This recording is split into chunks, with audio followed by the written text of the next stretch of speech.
ನಮಸ್ತೆ ಸ್ನೇಹಿತರೆ, ಇವತ್ತು ನಾವು ಅಂತಿಮ BA ಇತಿಹಾಸ ಕೋರ್ಸ್ 3ರಲ್ಲಿ ಮುಖ್ಯವಾದ ಪ್ರಶ್ನೆಯನ್ನು ನೋಡಿಕೊಳ್ಳುವ. ಈಗಾಗಲೇ ನಿಮಗೆ ನಾನು ಓದಲೇಬೇಕಾಗಿರುವಂಥ ಮುಖ್ಯವಾದ ಪ್ರಶ್ನೆ ಯಾವುದು, ಹಳೆಯ ಪ್ರಶ್ನೆ ಪತ್ರಿಕೆ ಎಲ್ಲವನ್ನು ಕೂಡ ತೋರಿಸಿದ್ದೇನೆ. ಇನ್ನು ನೀವು ಓದಬೇಕಾಗಿರುವಂಥದ್ದು ಪ್ರತಿ ಬ್ಲಾಕಿನಿಂದಲೂ ಕೂಡ ಎರಡೆರಡು ಪ್ರಶ್ನೆಗಳ ಹಾಗೆ 15 ಅಂಕದ 2 ಪ್ರಶ್ನೆಗಳು ಒಂದು ಬ್ಲಾಕಿನಿಂದ, ಎರಡನೇ ಬ್ಲಾಕಿನಿಂದ ಮತ್ತೆರಡು 15 ಅಂಕದ ಪ್ರಶ್ನೆ. ಈ ರೀತಿಯಾಗಿ 15 ಅಂಕದ ಪ್ರಶ್ನೆಗಳನ್ನು ಮೊದಲಿಗೆ ಓದ್ಕೊಳ್ಬೇಕು. ಬ್ಲಾಕ್ 1ರಲ್ಲಿ ನೀವು ಓದಲೇಬೇಕಾಗಿರುವ 15 ಅಂಕದ ಪ್ರಶ್ನೆ ಅಂತ ಹೇಳಿದರೆ ವಿಜಯನಗರ ಸಾಮ್ರಾಜ್ಯದ ಶಾಸ್ತ್ರಾಧಾರದ ಮಹತ್ವವನ್ನು ಓದ್ಕೊಳ್ಬೇಕು. ಅದೇ ರೀತಿ ತಾಳಿಕೋಟೆ ಕದನದ ಕಾರಣ ಮತ್ತು ಪರಿಣಾಮಗಳು 15 ಅಂಕಕ್ಕೆ ಓದಲಿಕ್ಕಿರುವಂತಹ ಪ್ರಶ್ನೆ. ಇನ್ನೊಂದು ಇದರಲ್ಲಿ ಮುಖ್ಯವಾದ 15 ಅಂಕದ ಪ್ರಶ್ನೆ, ವಿಜಯನಗರ ಸಾಮ್ರಾಜ್ಯದ ಕಲೆ, ವಾಸ್ತುಶಿಲ್ಪ, ಸಾಹಿತ್ಯ ಕೊಡುಗೆಗಳನ್ನು 15 ಅಂಕಕ್ಕೆ ಕೇಳಿದ್ದಾರೆ. ಅದರಿಂದ ಮೊದಲಿಗೆ ನಾವು ತಾಳಿಕೋಟೆ ಕದನದ ಕಾರಣ ಮತ್ತು ಪರಿಣಾಮಗಳನ್ನು ತಿಳ್ಕೊಳ್ಳುವ. ತುಂಬಾ ಮುಖ್ಯವಾಗಿರುವಂಥ ಪ್ರಶ್ನೆ. 15 ಅಂಕಕ್ಕೆ ಅಥವಾ 10 ಅಂಕಕ್ಕೆ ಅಥವಾ 5 ಅಂಕಕ್ಕೂ ಕೂಡ ಕೇಳುವಂತಹ ಒಂದು ಪ್ರಶ್ನೆಯಾಗಿರುವಂಥದ್ದು. ಪುಟ ಸಂಖ್ಯೆ 27ರಲ್ಲಿದೆ ನೋಡಿ, ಪುಟ ಸಂಖ್ಯೆ 27. ಅದಕ್ಕೆ ಇನ್ನೊಂದು ಹೆಸರಿದೆ, ರಕ್ಕಸ ತಂಗಡಿ ಯುದ್ಧ ಅಂತ ಹೇಳ್ತಾರೆ. ರಕ್ಕಸ ತಂಗಡಿ ಯುದ್ಧ ಅಥವಾ ತಾಳಿಕೋಟೆ ಯುದ್ಧವನ್ನು ತಿಳಿಸಿ ಮತ್ತು ಯುದ್ಧದ ಪರಿಣಾಮಗಳೇನು ಅಂತ ಅವರು ಕೇಳುವಂಥದ್ದು. ಪುಟ ಸಂಖ್ಯೆ 27ರಿಂದ ನಮಗೆ ಅಲ್ಲಿದು ಸಿಗ್ತದೆ. ರಕ್ಕಸ ತಂಗಡಿ ಕದನ ಅಥವಾ ತಾಳಿಕೋಟೆ ಯುದ್ಧದ ಕಾರಣಗಳನ್ನು ನಾವು ನೋಡ್ತಾ ಹೋದರೆ ಒಟ್ಟು 6 ಪಾಯಿಂಟ್ಸ್ಗಳಿದೆ. ಈ 6 ಪಾಯಿಂಟ್ಸ್ಗಳನ್ನು ಮೊದಲಿಗೆ ಸರಿಯಾಗಿ ತಿಳ್ಕೊಳ್ಳಿ. ರಾಮರಾಯನ ವಿದೇಶಾಂಗ ನೀತಿ. 2, ವಿಜಯನಗರ ಸೈನ್ಯದಲ್ಲಿ ಮುಸ್ಲಿಮರ ಸೇರ್ಪಡೆ. 3, ಶಾಹಿ ರಾಜ್ಯಗಳ ಮಿತ್ರಕೂಟ ರಚನೆ. 4, ರಾಮರಾಯನ ತಪ್ಪುಗಳು. 5, ಧಾರ್ಮಿಕ ಮತ್ತು ಆರ್ಥಿಕ ಕಾರಣಗಳು. 6, ತಕ್ಷಣದ ಕಾರಣಗಳು. ಇವಿಷ್ಟು ರಕ್ಕಸ ತಂಗಡಿ ಕದನ ಅಥವಾ ತಾಳಿಕೋಟೆ ಯುದ್ಧದ ಕಾರಣಗಳು. ಆಮೇಲೆ ಪರಿಣಾಮಗಳು ಕೂಡ ಇದೆ, ಅದನ್ನು ಜೊತೆಯಾಗಿ ನಾವು ಓದ್ಕೊಳ್ಬೇಕು. ಮೊದಲನೇದಾಗಿ ರಕ್ಕಸ ತಂಗಡಿ ಯುದ್ಧ ಯಾವಾಗ ಆಯಿತು? ರಕ್ಕಸ ತಂಗಡಿ ಯುದ್ಧ ಆಗಿರುವಂಥದ್ದು 1565 ಕ್ರಿಸ್ತ ಶಕ 1565ರಲ್ಲಿ ರಕ್ಕಸ ತಂಗಡಿ ಯುದ್ಧ ಅಥವಾ ತಾಳಿಕೋಟೆ ಯುದ್ಧ ಆಯಿತು. ಯಾವುದೇ ಯುದ್ಧವನ್ನು ಆದಾಗ ನಾವು ಆ ಹೆಸರು ಬರಲಿಕ್ಕೆ ಕಾರಣ ಏನು ಅಂತ ಹೇಳಿದರೆ, ಒಂದು ಯುದ್ಧ ಯಾವ ಜಾಗದಲ್ಲಿ ಆಗಿದೆ ಆ ಜಾಗವನ್ನೇ ನಾವು ಹೆಸರನ್ನಾಗಿಟ್ಟುಕೊಂಡು ಅದನ್ನು ಆ ಯುದ್ಧ ಅಂತ ಕರೆಯುವಂಥದ್ದು. ಇಲ್ಲಿ ರಕ್ಕಸ ತಂಗಡಿ ಅಥವಾ ತಾಳಿಕೋಟೆ ಯುದ್ಧ ಅಂತ ಹೆಸರು ಬರಲಿಕ್ಕೆ ಕಾರಣ, ತಾಳಿಕೋಟೆ ಎನ್ನುವಂತಹ ಜಾಗದಲ್ಲಿ ಯುದ್ಧ ನಡೆದಿದ್ದಕ್ಕೆ ನಾವು ತಾಳಿಕೋಟೆ ಯುದ್ಧ ಅಂತ ಕರೆಯುವಂಥದ್ದು. ಕ್ರಿಸ್ತ ಶಕ 1565ರಲ್ಲಿ ನಡೆದಂತಹ ಈ ರಕ್ಕಸ ತಂಗಡಿ ಯುದ್ಧ ಅಥವಾ ತಾಳಿಕೋಟೆ ಯುದ್ಧವು ದಕ್ಷಿಣ ಭಾರತದಲ್ಲಿ ಮಾತ್ರ ಅಲ್ಲದ ಭಾರತ ದೇಶದ ಇತಿಹಾಸದಲ್ಲಿ ಒಂದು ನೆನಪಿನಲ್ಲಿ ಉಳಿಯುವಂತಹ ಒಂದು ಪ್ರಮುಖವಾದ ಯುದ್ಧ ಆಯಿತು. ಆ ಸಮಯದಲ್ಲಿ ಅಂದರೆ ಕ್ರಿಸ್ತ ಶಕ 1565ರಲ್ಲಿ ಅದು ತುಂಬಾ ಪ್ರಸಿದ್ಧ ಆಯಿತು. ತಾಳಿಕೋಟೆ ಯುದ್ಧ ಆಯಿತು ಅಂತ ಒಂದು ಪ್ರಸಿದ್ಧಿ ಹೊಂದಿರುವಂಥದ್ದನ್ನು ಕೇಳಿರ್ಬೋದು. ಪ್ರಸಿದ್ಧಿ ಹೊಂದಿರುವಂಥದ್ದು ಆಧಾರಗಳ ಮೂಲಕ ತಿಳಿತದೆ. ಮೈತ್ರಿಗಳನ್ನು ಮಾಡಿಕೊಂಡಂತಹ ಶಾಹಿ ಸುಲ್ತಾನರು, ಮೊದಲಿಗೆ ಈ ಶಾಹಿ ಸುಲ್ತಾನರು ಏನು ಮಾಡಿದರು ಅಂದರೆ ಸ್ನೇಹವನ್ನು ಬೆಳೆಸಿದರು. ಅಂದರೆ ಮೈತ್ರಿ ಮಾಡಿಕೊಂಡಿದ್ರು, ಅಂದರೆ ರಾಜ್ಯ ಮಾಡುವಂಥದ್ದು. ಸರಿ, ನಾನು ನಿನಗೆ ಅದನ್ನು ಕೊಡ್ತೇನೆ, ನೀನು ನನ್ನ ಅದನ್ನು ಕೊಡು, ನಾವು ಯುದ್ಧವನ್ನು ಮಾಡೋದು ಬೇಡ, ನಾವು ಒಂದು ಚಂದದಲ್ಲಿ ಒಂದು ಒಪ್ಪಂದವನ್ನು ಮಾಡಿಕೊಳ್ಳುವ ಅಂತ ಹೇಳಿ ಮೈತ್ರಿಗಳನ್ನು ಮಾಡಿಕೊಂಡಿದ್ದು. ಯಾರು? ಶಾಹಿ ಸುಲ್ತಾನರು ವಿಜಯನಗರದ ಮೇಲೆ ಯುದ್ಧವನ್ನು ಸಾರ್ತಾರೆ. ಮೈತ್ರಿಗಳನ್ನು ಮಾಡಿಕೊಳ್ತಾರೆ, ಮೊದಲಿಗೆ ಫ್ರೆಂಡ್ ಮಾಡ್ತಾರೆ. ಆದರೆ ಮತ್ತೆ ವಿಜಯನಗರದ ಮೇಲೆ ನಾವು ಯುದ್ಧವನ್ನು ಮಾಡ್ತೇವೆ ಅಂತ ಸಂದೇಶವನ್ನು ಕೂಡ ಕಳಿಸ್ತಾರೆ. ಮೈತ್ರಿಗಳನ್ನು ಮಾಡಿಕೊಂಡಂಥ ಈ ಶಾಹಿ ಸುಲ್ತಾನರು ಏನು ಮಾಡ್ತಾರೆ? ವಿಜಯನಗರದ ಮೇಲೆ ಯುದ್ಧವನ್ನು ಮಾಡ್ತಾರೆ. ಈಗ ಅದಕ್ಕಿಂತ ಮುಂಚೆ ಇವರೆಲ್ಲ ಏನು ಮಾಡ್ತಾರೆ? ತಮ್ಮ ಸೈನ್ಯವನ್ನೆಲ್ಲ ಗಟ್ಟಿ ಮಾಡ್ಕೊಳ್ತಾರೆ, ಸೈನ್ಯವನ್ನು ಇನ್ನಷ್ಟು ಬಲಪಡಿಸ್ತಾರೆ. ಶಾಹಿ ಸುಲ್ತಾನರು ಏನು ಮಾಡ್ತಾರೆ? ತಮ್ಮ ಸೈನ್ಯವನ್ನೆಲ್ಲ ಸಂಘಟಿತರನ್ನಾಗಿ ಮಾಡಿ ತಾಳಿಕೋಟೆಯಲ್ಲಿ ಅಲ್ಲಿ ಹೋಗಿ ಬಿಡ್ತಾರೆ. ತಾಳಿಕೋಟೆ ಎನ್ನುವಂಥ ಜಾಗಕ್ಕೆ ಹೋಗಿ ಟೆಂಟನ್ನು ಹಾಕಿ ಕೂತ್ಕೊಳ್ಳುವಂಥದ್ದು, ಅಲ್ಲಿ ಕೂತ್ಕೊಳ್ಳುವಂಥದ್ದನ್ನು ಮಾಡ್ತಾರೆ.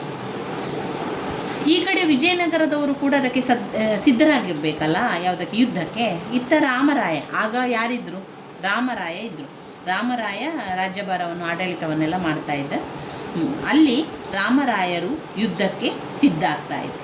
ತಮ್ಮ ಸೈನ್ಯವನ್ನು ಸಂಘಟಿಸಿ ಏನು ಮಾಡ್ತಾರೆ? ಎಲ್ಲ ಸೈನ್ಯವನ್ನೆಲ್ಲ ಸಂಘಟನೆ ಮಾಡಿ ತಾವೇ ನಾಯಕರಾಗಿ, ಲೀಡರಾಗಿ ಅವರೇ ಹೊರಡ್ತಾರೆ. ಸುಲ್ತಾನರ ಸೈನ್ಯವನ್ನು ಎದುರಿಸಲು ರಾಮರಾಯರು ಸಜ್ಜಾಗ್ತಾರೆ. ಇವಿಷ್ಟು ಒಂದು ಪೀಠಿಕೆಯಾಗಿ ಬರುವಂಥದ್ದು. ಇನ್ನು ಬರುವಂಥದ್ದು ತಾಳಿಕೋಟೆ ಯುದ್ಧ ಆಗಲಿಕ್ಕೆ ಕಾರಣ ಏನು? ಕಾರಣ ಬೇರೆ ಏನೂ ಇಲ್ಲ, ಕೆಲವೊಂದು 6 ಕಾರಣಗಳನ್ನು ಅವರು ಕೊಟ್ಟಿದ್ದಾರೆ. ಒಂದು, ರಾಮರಾಯನ ವಿದೇಶಾಂಗ ನೀತಿ. ರಾಮರಾಯ ಚಂದವಾಗಿ ಆಡಳಿತವನ್ನು ಮಾಡ್ತಾ ಇದ್ದ. ಪ್ರಾರಂಭದಿಂದಲೂ ಏನಾಗ್ತಾ ಇತ್ತು, ಈ ವಿಜಯನಗರ ಮತ್ತು ಬಹಮನಿ ಸುಲ್ತಾನರ ನಡುವೆ ಯುದ್ಧ ನಡೀತಲೇ ಇತ್ತು. ಸಣ್ಣ ಪುಟ್ಟ ವಿಚಾರಗಳಿಗೆ, ಸಣ್ಣ ಪುಟ್ಟ ರಾಜ್ಯಗಳಿಗೆ, ಸಣ್ಣ ಪುಟ್ಟ ಗ್ರಾಮಗಳಿಗೆ ವಿಜಯನಗರ ಮತ್ತು ಬಹಮನಿ ಸುಲ್ತಾನರು ಯುದ್ಧವನ್ನು ಮಾಡ್ತಾನೇ ಇದ್ದರು. ಆದರೆ ಅವರ ಆಂತರಿಕ ವಿಷಯಗಳಲ್ಲಿ ಇದುವರೆಗೂ ಕೂಡ ಯಾರೂ ತಲೆ ಹಾಕಲಿಲ್ಲ. ಎಲ್ಲಿ ವಿಜಯನಗರ ಆಗಿರಲಿ, ಬಹಮನಿ ಸುಲ್ತಾನರ ನಡುವೆ ಯುದ್ಧ ಆಗ್ತಾ ಇತ್ತು, ಆದರೆ ಅವರ ಒಂದು ಆಂತರಿಕ ವಿಷಯಗಳಿಗೆ, ಅವರ ಒಂದು ಪರಸ್ಪರ ವಿಷಯಗಳಿಗೆ ಯಾರೂ ತಲೆ ಹಾಕ್ತಾ ಇರಲಿಲ್ಲ. ಇಲ್ಲಿ ಅಳಿಯನಾದಂಥ ಕೃಷ್ಣ ದೇವರಾಯನ ಅಳಿಯ ರಾಮರಾಯನು ತನ್ನ ಪ್ರತಿಷ್ಠೆಯನ್ನು ಹೆಚ್ಚಿಸ್ಕೊಳ್ಬೇಕು, ತನ್ನ ಹೆಸರನ್ನು ಹೆಚ್ಚು ಮಾಡಬೇಕು. ಕೆಲವರಿಗಿರ್ತದೆ ತಮ್ಮ ಹೆಸರು ಬರಬೇಕು, ಅದೇನೇ ಆದರೂ ಪರವಾಗಿಲ್ಲ, ಅಲ್ಲಿ ಏನಾದರೂ ಯುದ್ಧ ಆದರೂ ಪರವಾಗಿಲ್ಲ, ಜಗಳ ಆದರೂ ಪರವಾಗಿಲ್ಲ, ನನ್ನ ಹೆಸರು ಮಾತ್ರ ಮೇಲೆ ಬರಬೇಕು, ನನ್ನ ಹೆಸರು ಎಲ್ಲರಿಗೂ ಗೊತ್ತಾಗಬೇಕು ಅಂತ. ಒಳ್ಳೆ ಕೆಲಸಗಳನ್ನೇ ಮಾಡಬೇಕು, ಅದೆಲ್ಲ ಯಾವುದೂ ಇಲ್ಲ. ಒಟ್ಟಿನಲ್ಲಿ ಅವರಿಗೆ ಅವರ ಹೆಸರು ಬರಬೇಕು. ಅದೇ ರೀತಿಯಲ್ಲಿ ರಾಮರಾಯರು ಏನು ಮಾಡ್ತಾರೆ, ತಮ್ಮ ಪ್ರತಿಷ್ಠೆಯನ್ನು ಹೆಚ್ಚಿಸ್ಕೊಳ್ಬೇಕು ಅಂತ ಹೇಳಿ ಶಾಹಿ ಸುಲ್ತಾನರೊಂದಿಗೆ ಒಡೆದು ಆಳುವ ನೀತಿಯನ್ನು ಅನುಸರಿಸ್ತಾರೆ. ನಾವು ಒಡೆದು ಆಳುವ ನೀತಿಯನ್ನು ಮಾಡುವ, ಅದು ಯಾವ ರೀತಿಯ ನೀತಿ ಅಂತ ನನಗೆ ಅದರ ಬಗ್ಗೆ ಮಾಹಿತಿ ಇಲ್ಲ. ಅಂದರೆ ಒಡೆದು ಆಳುವ ನೀತಿ ಅಂತ ಹೇಳಿದರೆ ಹೆಚ್ಚಿನ ಅಂಶ ನಾವು ಒಬ್ಬರಿಗೊಬ್ಬರು ಯುದ್ಧವನ್ನು ಮಾಡಿಕೊಂಡು ಆಳುವ ಅಂತ ಹೇಳುವಂಥ ಅರ್ಥ. ಶಾಹಿ ಸುಲ್ತಾನರೊಂದಿಗೆ ಒಡೆದು ಆಳುವ ನೀತಿಯನ್ನು ಅನುಸರಿಸ್ತಾರೆ.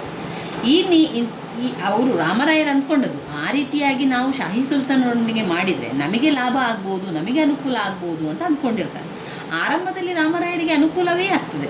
ಆದರೆ ನಂತರದ ದಿನಗಳಲ್ಲಿ ಏನಾಗ್ತದೆ ಅಂದರೆ ಶಾಹಿ ಸುಲ್ತಾನರಿಗೆ, ಅಂದರೆ ಮುಸ್ಲಿಂ ಸುಲ್ತಾನರು ರಾಮರಾಯರ ಆ ಒಂದು ನೀತಿಯಿಂದ ತಮ್ಮ ಸರ್ವಸ್ವ ನಾಶ ಆಗ್ತದೆ, ಅದು ಖಚಿತ ಅಂತ ಹೇಳಿ ಭಾವಿಸಿ ಅವರು ರಾಮರಾಯನ ವಿರುದ್ಧ ಮೈತ್ರಿ ಕಟ್ಟಿಕೊಂಡು ಹೋರಾಟಕ್ಕೆ ತಿರುಗಿ ಬಿದ್ದರು. ಮೈತ್ರಿಯನ್ನು ಕಟ್ಟಿಕೊಂಡು ಹೋರಾಟಕ್ಕೆ ತಿರುಗಿ ಬೀಳ್ತಾರೆ. ಈ ರಾಮರಾಯರೇ ಆರಂಭ ಮಾಡಿದ್ದು. ಶಾಹಿ ಸುಲ್ತಾನರೊಟ್ಟಿಗೆ ಹೋಗಿ ನಾವು ಒಡೆದು ಆಳುವ ನೀತಿಯನ್ನು ಮಾಡುವ, ಒಬ್ಬರಿಗೊಬ್ಬರು ಯುದ್ಧವನ್ನು ಮಾಡಿ ಯಾರಿಗೆ ಯಾವ ಗ್ರಾಮ ಸಿಗ್ತದೆ ಅದನ್ನು ತಗೊಳ್ಳುವ, ಆ ರೀತಿಯಾಗಿ ಅವರು ಯೋಚನೆ ಮಾಡ್ತಾರೆ.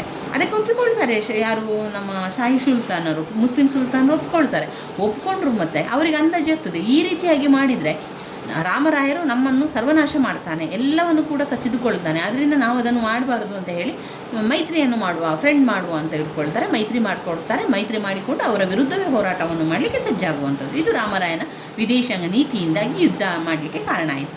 ಎರಡನೇದಾಗಿ ವಿಜಯನಗರ ಸೈನ್ಯದಲ್ಲಿ ಮುಸ್ಲಿಮರ ಸೇರ್ಪಡೆ. ವಿಜಯನಗರ ಸಾಮ್ರಾಜ್ಯ ಇದ್ದಂತಹ ಸಂದರ್ಭದಲ್ಲಿ, ಅಂದರೆ ರಾಮರಾಯರು ಆಡಳಿತವನ್ನು ಮಾಡ್ತಾ ಇದ್ದಂಥ ಸಂದರ್ಭದಲ್ಲಿ ರಾಮರಾಯರು ಏನು ಮಾಡ್ತಾರೆ, ತಮ್ಮ ಸೈನ್ಯಕ್ಕೆ ಮುಸ್ಲಿಮರನ್ನು ಸೇರ್ಪಡೆ ಮಾಡಿಕೊಳ್ತಾರೆ.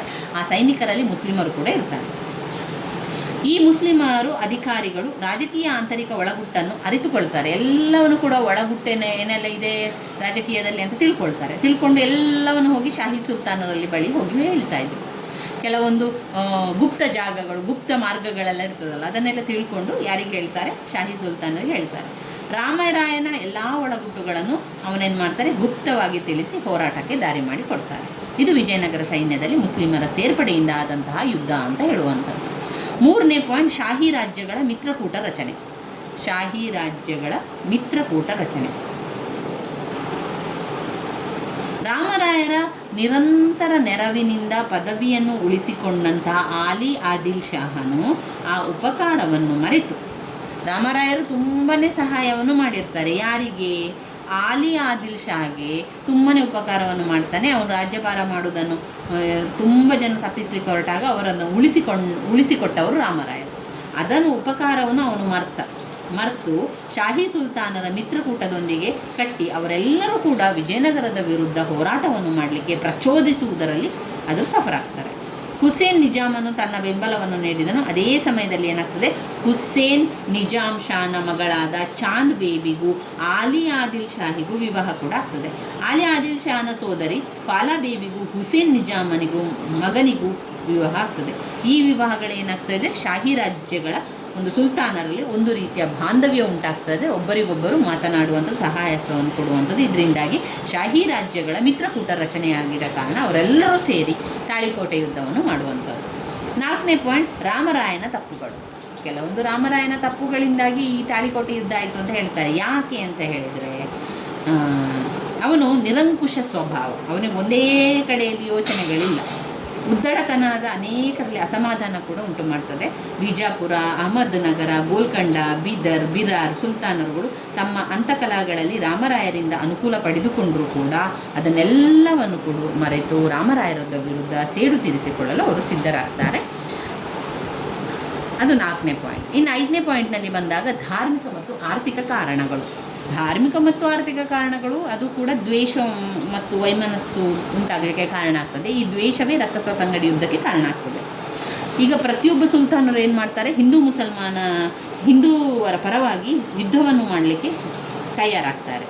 ಹಿಂದೂ ಸಾಮ್ರಾಜ್ಯವಾಗಿದ್ದಂಥ ವಿಜಯನಗರದ ವಿರುದ್ಧ ಜಿಹಾದ್ ಯುದ್ಧವನ್ನು ಹೂಡುವುದು ತಮ್ಮ ಧಾರ್ಮಿಕ ಕರ್ತವ್ಯ ಎಂದು ತಿಳಿದಿದೆ. ರಾಜಕೀಯವಾಗಿಯೂ ಕೂಡ ಈ 2 ರಾಜ್ಯಗಳ ಆಶೋತ್ತರಗಳು ಪರಸ್ಪರ ವಿರುದ್ಧವಾಗಿಯೇ ಇದ್ದವು. ಇನ್ನು 6ನೇ ಪಾಯಿಂಟ್ ತಕ್ಷಣದ ಕಾರಣಗಳು. ರಕ್ಕಸ ತಂಗಡಿ ಆಗಲಿಕ್ಕೆ ಕೆಲವೊಂದು ತಕ್ಷಣದ ಕಾರಣಗಳು ಆಗ್ತದೆ. ಯಾಕಂದರೆ ರಾಮರಾಯರು ಮಾಡಿದಂತಹ ಕೆಲವು ಕುತಂತ್ರಗಳು ಶಾಹಿ ಸುಲ್ತಾನರಿಗೆ ಗೊತ್ತಾಗ್ತದೆ. ಶಾಹಿ ಸುಲ್ತಾನರು ಮೊದಲಿಗೆ ಅವರು ಮಿತ್ರವಾಗಿ ಇದ್ದುಕೊಂಡ್ರು, ಅವರಿಗೆ ಮತ್ತೆ ನಂತರ ಗೊತ್ತಾಗ್ತದೆ ರಾಮರಾಯರು ಏನೋ ಒಂದು ಒಳಸಂಚು ಮಾಡ್ತಾ ಇದ್ದಾರೆ, ತಂತ್ರವನ್ನು ಮಾಡ್ತಾರೆ, ಅದಕ್ಕೆ ನಾವು ಪ್ರತಿತಂತ್ರವನ್ನು ಮಾಡಬೇಕು ಅಂತ ಹೇಳಿ ಯುದ್ಧಕ್ಕೆ ಸಜ್ಜರಾಗುವಂಥವರವರು. ಈ ಸಂದರ್ಭದಲ್ಲಿ ಮುಸ್ಲಿಂ ಮಹಿಳೆಯರ ಮೇಲೆ ಏನು ಮಾಡ್ತಾರೆ, ಹಿಂದೂಗಳೆಲ್ಲರೂ ಕೂಡ ಅತ್ಯಾಚಾರವನ್ನು ಮಾಡಿ ಮಸೀದಿಗಳಲ್ಲಿ ಕುದುರೆಗಳನ್ನು ಕಟ್ಟಿ ಅಲ್ಲಿ ಮುಸ್ಲಿಮರನ್ನು ಮತ್ತಷ್ಟು ಕೆರಳಿಸುವಂಥ ಕೆಲಸ ಇವರುಗಳು ಮಾಡ್ತಾರೆ.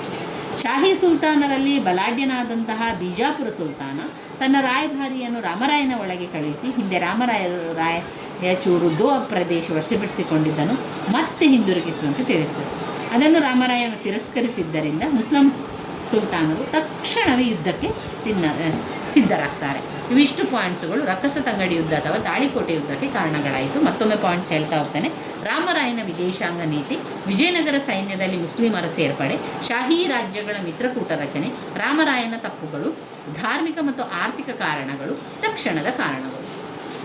ಯುದ್ಧದಿಂದ ಆದಂಥ ಪರಿಣಾಮಗಳೇನು? ಯುದ್ಧದಿಂದ ಆದಂಥ ಪರಿಣಾಮಗಳನ್ನು ನೋಡಿದರೆ ಅನೇಕ ಸಾವು ನೋವುಗಳು ಉಂಟಾಗ್ತದೆ, ಅನೇಕ ರಕ್ತಪಾತಗಳು ಉಂಟಾಗ್ತದೆ. ಅಲ್ಲಿನ ಎಲ್ಲ ಒಂದು ಪ್ರದೇಶದ ಸುತ್ತಮುತ್ತಲೆಲ್ಲ ಹಾಳಾಗ್ತದೆ. ಕುದುರೆಗಳು ಎಲ್ಲ ಪ್ರಾಣಿಗಳೆಲ್ಲ ಮರಣ ಹೊಂದ್ತದೆ, ಮನುಷ್ಯರು ಮರಣ ಹೊಂದ್ತಾರೆ, ಅನೇಕ ದರೋಡೆಗಳು ಉಂಟಾಗ್ತದೆ, ಕಳ್ಳತನ ಉಂಟಾಗ್ತದೆ, ಸುಲಿಗೆ ಉಂಟಾಗ್ತದೆ. ಆರ್ಥಿಕ ವ್ಯವಸ್ಥೆಯ ಮೇಲೆ ಅದಲು ಬದಲಾಗುವಂಥದ್ದನ್ನು ಕಾಣ್ಬೋದು. ಅಳಿದುಳಿದಂಥ ಸೈನಿಕರೆಲ್ಲ ಏನು ಮಾಡ್ತಾರೆ, ಅಲ್ಲಿ ಉಳಿದಿರುವಂಥ ಚಿನ್ನ, ಕುದುರೆ, ಗುಲಾಮರೆಲ್ಲನ್ನು ಪಡೆದುಕೊಂಡು ಅವರು ಶ್ರೀಮಂತರಾಗ್ತಾ ಹೋಗ್ತಾರೆ. ವಿಜಯನಗರವನ್ನು ಸಂಪೂರ್ಣವಾಗಿ ನಾಶ ಮಾಡ್ತಾರೆ. ಅಷ್ಟೇ ಅಲ್ಲದೆ ಘನತೆ, ಗೌರವ ಮತ್ತು ವೈಭವ ಕೂಡ ಕಳೆದುಕೊಳ್ಳುತ್ತದೆ. ಈ ಕದನದಿಂದ ಏನಾಗ್ತದೆ, ಮುಸ್ಲಿಂ ಸುಲ್ತಾನರು ವಿಜಯ ಗಳಿಸುವುದರ ಜೊತೆಗೆ ವಿಜಯನಗರದ ಅನೇಕ ಸುಂದರ ದೇವಾಲಯಗಳನ್ನು, ಮೂರ್ತಿಗಳನ್ನು ಭಗ್ನಗೊಳಿಸಿ ಪ್ರಖ್ಯಾತ ರಾಜಧಾನಿಯಾಗಿದ್ದ ವಿಜಯನಗರವನ್ನು ಕೂಡ ಹಾಳು ಹಂಪೆಯನ್ನಾಗಿ ಮಾಡಿಕೊಂಡು ಹೋಗುವಂಥದ್ದು. ಇವಿಷ್ಟು ಇದರಲ್ಲಿ ಬರುವಂಥದ್ದು ರಕ್ಕಸ ತಂಗಡಿ ಯುದ್ಧದಲ್ಲಿ. ಇದರಲ್ಲಿ ನೀವು ಘಟಕ 2ರಲ್ಲಿ ಯಾವುದನ್ನು ಓದಬೇಕು? ಮಾಗಡಿ ಕೆಂಪೇಗೌಡರ ಆಡಳಿತ, ಕೆಳದಿ ನಾಯಕರ ಆಡಳಿತ, ಚಿಕ್ಕದೇವರಾಯರ ಆಡಳಿತ. ಇಷ್ಟು 15 ಅಂಕಕ್ಕೆ ಅದರಲ್ಲಿ ಓದ್ಕೊಳ್ಬೇಕಾಗಿರುವಂಥ ಪ್ರಶ್ನೆ. ಇನ್ನು 10 ಅಂಕದ 2 ಹಾಗೆ 5 ಅಂಕದ 2 ಪ್ರಶ್ನೆಗಳನ್ನು ಓದ್ಕೊಳ್ಬೇಕು. ನಾವು ಇದರಲ್ಲೇ ಕೆಲವೊಂದು ಮುಖ್ಯವಾದ 15 ಅಂಕದ ಪ್ರಶ್ನೆಗಳನ್ನು ನೋಡುವ. ಶಾಸ್ತ್ರಾಧಾರಗಳ ಪ್ರಾಮುಖ್ಯತೆಗಳು. ಅದರಲ್ಲಿ 2 ಆಧಾರಗಳು, ಸಾಹಿತ್ಯಾಧಾರಗಳು ಮತ್ತು ಪುರಾತತ್ವ ಆಧಾರಗಳು. ಸಾಹಿತ್ಯ ಆಧಾರಗಳಲ್ಲಿ ಒಂದು ದೇಶೀಯ ಆಧಾರಗಳು ಮತ್ತು ವಿದೇಶಿಯ ಆಧಾರಗಳು. ಪುರಾತತ್ವ ಆಧಾರಗಳಲ್ಲಿ ಶಾಸನಗಳು, ನಾಣ್ಯಗಳು, ಸ್ಮಾರಕಗಳು. ಇವಿಷ್ಟನ್ನು ಅದರಲ್ಲಿ ಬರೀಬೇಕಾಗ್ತದೆ. ವಿಜಯನಗರದ ಸಾಮ್ರಾಜ್ಯದ ಒಂದು ಆಧಾರಗಳಾಗಿರುವಂಥದ್ದು. ಇವುಗಳ ಪಾಯಿಂಟ್ಸ್ಗಳನ್ನು ನಾನು ಈಗಾಗಲೇ ತಿಳಿಸ್ಕೊಟ್ಟಿದ್ದೇನೆ.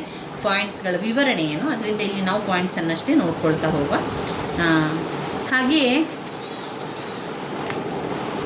ನೀವು ಕೇಳಿದರೆ ಬ್ಲಾಕ್ 2 ಮತ್ತು ಬ್ಲಾಕ್ 3 ಮಾಡಲಿಲ್ವ ಅಂತ. ಇದನ್ನು ಕೂಡ ನಾನು ನಿಮಗೆ ತಿಳಿಸ್ಕೊಟ್ಟಿದ್ದೇನೆ. ಅದು ಪ್ಲೇಲಿಸ್ಟಲ್ಲಿದೆ, ಅದನ್ನು ನೋಡಿಕೊಳ್ಳಿ ಒಮ್ಮೆ. ಅದರಲ್ಲಿ ಸಂಪೂರ್ಣವಾಗಿ ವಿವರಣೆಯನ್ನು ಕೂಡ ಮಾಡಿದ್ದೇನೆ. ಬ್ಲಾಕ್ 2, ಬ್ಲಾಕ್ 3, ಬ್ಲಾಕ್ 4 ಹೀಗೆ ಎಲ್ಲ ಬ್ಲಾಕಿನ ವಿವರಣೆಯನ್ನು ಕೂಡ ಕೊಟ್ಟಿದ್ದೇನೆ. ನೀವು ಅದನ್ನು ಹುಡ್ಕೊಂಡು ಅದು ಎಲ್ಲವೂ ಕೂಡ ಪ್ಲೇಲಿಸ್ಟಲ್ಲಿದೆ. ನಾನು ಓದ್ಕೊಂಡಿರುವಂಥದ್ದು, ನಿಮಗೆ ವಿವರಿಸಿರುವಂಥದ್ದು, ಪಾಯಿಂಟ್ಸ್ಗಳನ್ನಷ್ಟು ಹೇಳ್ಕೊಂಡಿರುವಂಥದ್ದು ಎಲ್ಲವನ್ನೂ ಕೂಡ ನಾನು ಪ್ಲೇಲಿಸ್ಟಲ್ಲಿ ಹಾಕಿರೋದ್ರಿಂದ ನೀವು ಅದರಲ್ಲಿ ನೋಡಿಕೊಂಡು ಓದ್ಕೊಳ್ಳಿ ಸ್ನೇಹಿತರೆ. ನನ್ನ ವೀಡಿಯೋಸ್ ಎಲ್ಲ ನಿಮಗೆ ಇಷ್ಟ ಆಗಿದ್ದರೆ ಲೈಕ್ ಕೊಡಿ, ಶೇರ್ ಮಾಡಿ, ಸಬ್ಸ್ಕ್ರೈಬ್ ಮಾಡಲಿಕ್ಕೆ ಮರಿಬೇಡಿ. ಧನ್ಯವಾದಗಳು.